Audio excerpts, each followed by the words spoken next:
What's up guys, Toys with Rocks here. Today we are playing Scalar again, obviously. This is episode 9, and we start off this episode, we're just going to take the other route now. That's the smart thing to do. This is where you need to go to get the other dragon egg.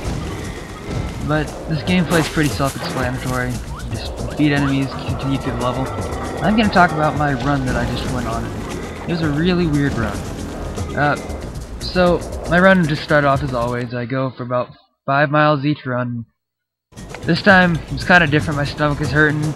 I think I fractured my thumb at drama today because I was trying to set up for drama and that didn't go too well.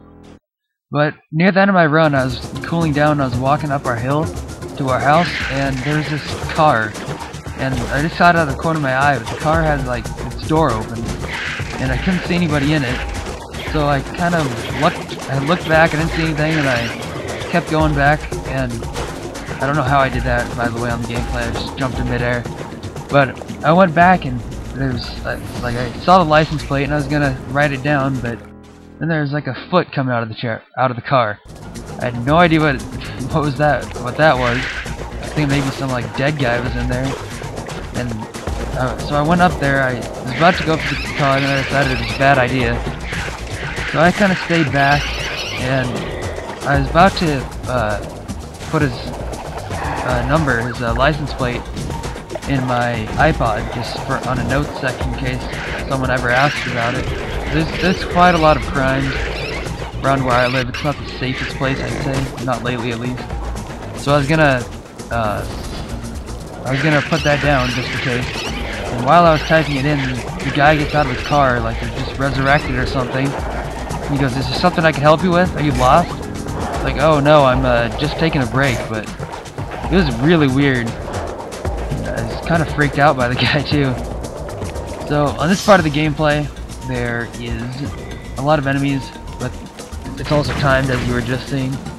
Don't worry about the time too much. When I first started playing this, it was really hard, but it's really easy now, I've noticed. And roll up into the ball just to kill the enemies.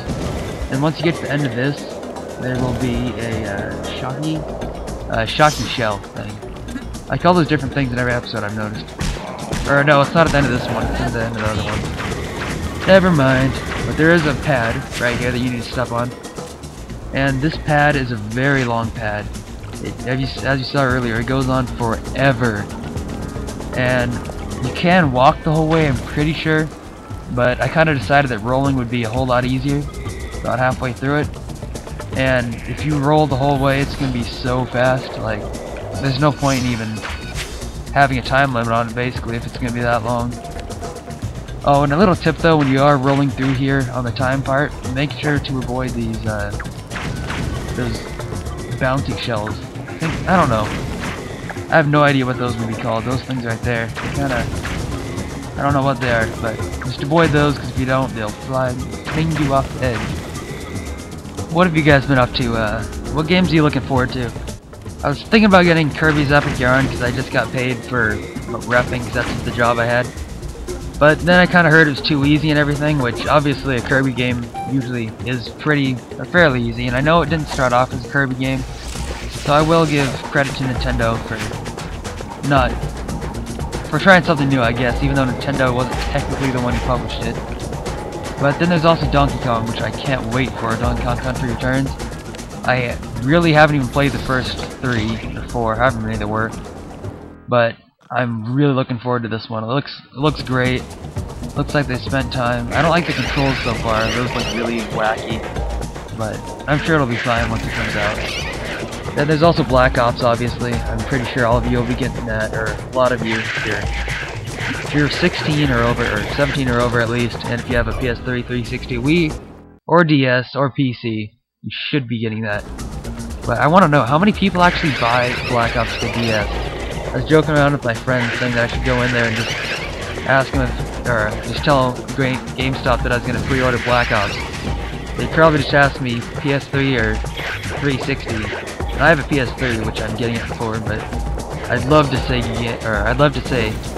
DS. That'd just be hilarious. Just the look on their face, like, what?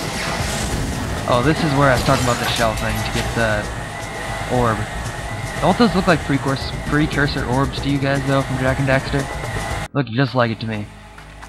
Like, grab the orb and exit the level. Well, not exit the level. Well, you could, I guess. Depending on how much dragon eggs you have. And pointlessly save your progress like I am going to do, because I don't ever think that I'm gonna show this in the recording, but then I always forget to cut it out. And save progress? Yeah, sure, why not? I'm already here. And when you get back here, you're done with the level basically, besides getting the rest of the orbs. But as I've mentioned so many times before, I'm not going to show those quite yet. And we will continue on to the next level after talking to Leon and circling around his dragon to see if there's anything extra, but they were too lazy to put something extra. So this has been Toads with Rocks. I will see you guys later in like 10 seconds.